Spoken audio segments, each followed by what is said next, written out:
কিশোরগঞ্জে সেনাবাহিনীর অভিযানে শহরের নিউ টাউন এলাকায় একটি গোডাউন থেকে ৬৯ বস্তা চাল জব্দ করা হয়েছে। সিলগালা করে দেওয়া হয়েছে গোডাউনটি। গতরাতে কিশোরগঞ্জ মৎস্য ডিপ্লোমা ইনস্টিটিউট ক্যাম্পের ওয়ারেন্ট অফিসার মোহাম্মদ আলমের নেতৃত্বে অভিযান পরিচালনা করে সেনাবাহিনী। এ সময় নির্বাহী ম্যাজিস্ট্রেট হিসেবে দায়িত্ব পালন করেন সদর উপজেলা নির্বাহী কর্মকর্তা মোহাম্মদ আবু রাসেল। তিনি জানান, ব্যবসায়ী জুয়েল মিয়া তার গোডাউনে অবৈধভাবে মজুত করে রাখা সরকারি চাল বিভিন্ন কোম্পানির সিলযুক্ত বস্তায় বাজারজাত করে আসছে। এমন তথ্যের ভিত্তিতে অভিযান পরিচালনা করে ৬৯ বস্তা চাল জব্দ করা হয়।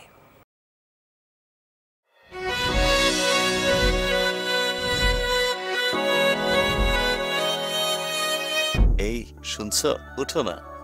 আমি বলবো একটু ঘুমাই। তোর ভাইয়ের লেগে এক কাপ চা বানাই দে। ভাইয়া, চাই কি চিনি বেশি দিব নাকি কম? 2 চামচ লবণ দিয়ে দে।